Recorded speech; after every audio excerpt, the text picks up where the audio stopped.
కృష్ణా జలాలతో కలిసి గోదావరి నీళ్లు ప్రయాణించాయి. ఇందుకు ఖమ్మం జిల్లా వేదికైంది. గోదావరిని కృష్ణా బేసిన్కు తరలించే సీతారామ కాలువ ఏనూరుకు లింక్ కెనాల్ ప్రారంభంతో ఈ ప్రయత్నం ఫలించింది. దాదాపు 108 కిలోమీటర్ల ప్రయాణం తర్వాత కృష్ణమ్మ ఒడికి చేరుకుంది గోదావరి.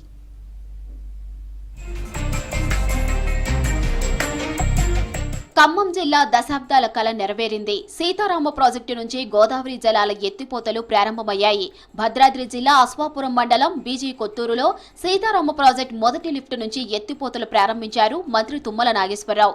సీతారామ కాల్వల్లో గోదావరి జలాల ప్రవాహాన్ని చూసి కాలువ పరిసర గ్రామాల ప్రజలు సంతోషం వ్యక్తం చేశారు.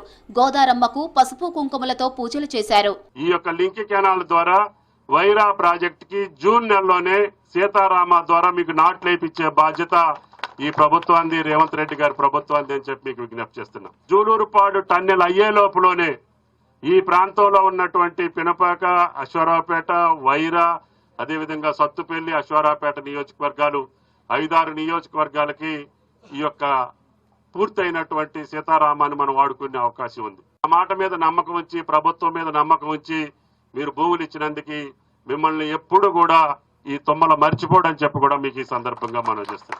గోదావరి జలాలు సీతారామ ప్రాజెక్టు మొదటి లిఫ్ట్ నుంచి 40 కిలోమీటర్లు ప్రయాణించి ములకలపల్లి మండలం పూనగూడెం దగ్గర ఉన్న రెండో లిఫ్టుకు చేరుకున్నాయి. అక్కడి నుంచి ఎత్తిపోసి కమలాపురం లిఫ్టుకు, ఆ తర్వాత 57 కిలోమీటర్లు ప్రయాణించి సీతారామ ప్రాజెక్టు కెనాల్ 100వ కిలోమీటర్ పాయింట్కు చేరుకున్నాయి. అక్కడ ఏన్కూరు లింక్ కెనాల్కు అనుసంధానించడంతో ఆ కాలువలో 80 కిలోమీటర్లు ప్రయాణించి సాగర్ ఎడమ కాలువకు చేరుకున్నాయి. సీతారామ ఎత్తిపోతల పథకం పూర్తి చేసేందుకు ప్రత్యేక చొరవ చూపించారు మంత్రి తుమ్మల నాగేశ్వరరావు.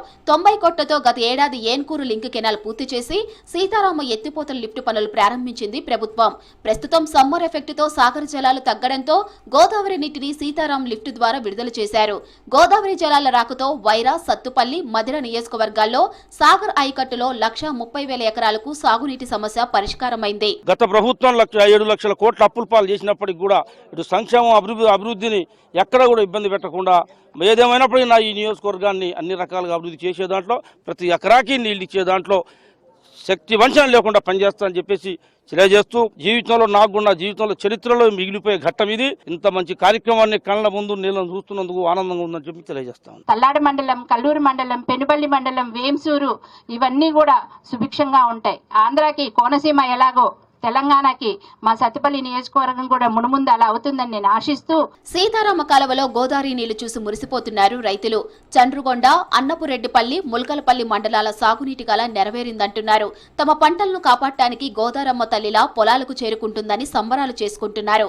ప్రాజెక్టు పూర్తి చేసిన ప్రభుత్వానికి కృతజ్ఞతలు చెబుతున్నారు. గోదావరి జలాలు ఖమ్మం జిల్లా చెంతనే ఉన్నా కూడా పూర్తి స్థాయిలో వినియోగించుకోలేకపోయాము. తుమ్మల నాగేశ్వరరావు గారు వారి యొక్క జీవితాశయమైనటువంటి గోదావరి జలాల్ని ఖమ్మం జిల్లా ప్రజలకు అందించటమే తన రాజకీయ లక్ష్యంగా అనుకొని రాజీవ్ కెనాల్ ద్వారా ఎన్ఎస్పి ఆయకట్టుకు గోదావరి జలాలని అందించి ఖమ్మం జిల్లా ఆయకట్టును స్థిరీకరణ చేయటం జరుగుతుంది. ఇవాళ గోదావరి జలాలు నీళ్లు అందించడం అనేది ఒక చరిత్ర.